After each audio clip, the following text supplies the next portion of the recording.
સુરતના માંગરોળના પીપોદરા ગામે ₹85 લાખના ખર્ચે નવનિર્મિત પ્રાથમિક શાળાના ભવનનું લોકાર્પણ કરવામાં આવ્યું હતું। આ સાથે જ જનકલ્યાણ શિબિર પણ યોજવામાં આવી હતી।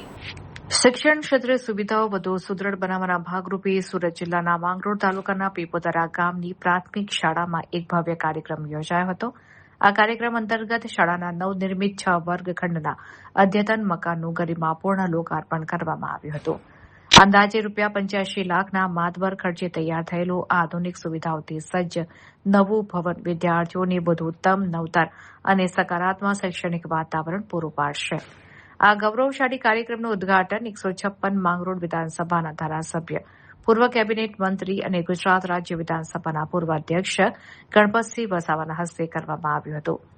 આ પ્રસંગે લોકાર્પણની સાથે સાથે ગ્રામજનોની સુખાકારી માટે એક વિશેષ જનકલ્યાણ શિબિરનું પણ આયોજન કરવામાં આવ્યું હતું, જેનો મોટી સંખ્યામાં લોકોએ લાભ લીધો હતો। આ પ્રસંગે જિલ્લા પંચાયતના સદસ્યો, તાલુકા પંચાયતના સદસ્યો, આજુબાજુના ગામના અગ્રણીઓ તેમજ પીપોદરા ગામના ગ્રામજનોએ મોટી સંખ્યામાં ઉપસ્થિત રહી કાર્યક્રમને સફળ બનાવ્યો હતો। સમગ્ર કાર્યક્રમમાં પધારેલા પદાધિકારીઓ, અધિકારીઓ અને શાળાના બાળકો માટે ભોજનની સુંદર વ્યવસ્થા તાલુકા પંચાયતના સભ્ય મિહિરભાઈ પટેલ, ગામના સરપંચ નસરુદ્દીનભાઈ શેખ તથા તલાટી કમ મંત્રી અભયભાઈ ગામી દ્વારા સુચારુ રૂપે કરવામાં આવી હતી। આ નવા ભવનના નિર્માણથી સમગ્ર પંથકમાં ખુશીનો માહોલ જોવા મળી રહ્યો છે।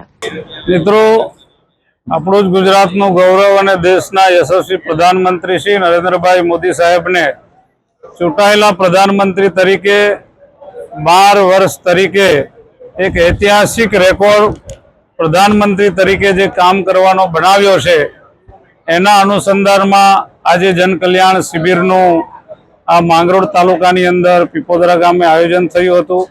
આપણે બધા ખૂબ સારી રીતે જાણીએ છીએ કે આપણા સૌના લોકલાડીલા પ્રધાનમંત્રી નરેન્દ્રભાઈ મોદી સાહેબે જ્યારથી પ્રધાનમંત્રી તરીકે દેશની કમાન સંભાળી ત્યારથી દેશે ખૂબ વિકાસના કાર્યો કરી, અનેક ઐતિહાસિક નિર્ણયો કરીને આજે દેશને અનેક ઊંચાઈઓ સુધી પહોંચાડ્યો છે।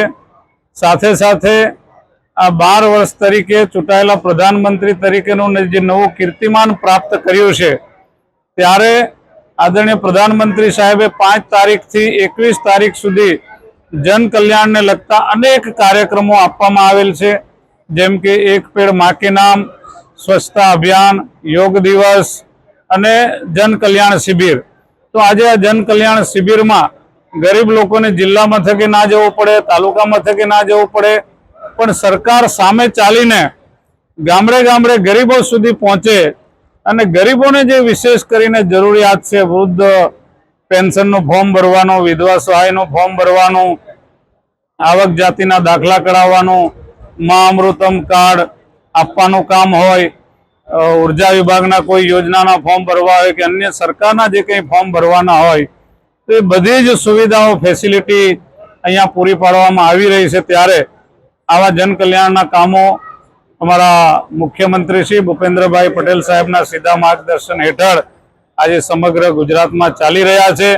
ત્યારે ફરી એકવાર હું નરેન્દ્રભાઈ મોદી સાહેબને આ દેશના પ્રધાનમંત્રી તરીકે સૌથી લાંબા સમય સુધી એટલે કે 12 વર્ષ સુધી એક પણ દિવસ રજા પાડ્યા વગર દેશ હિતમાં જેમણે કામ કર્યું છે, એમને લાખ લાખ અભિનંદન આપું છું।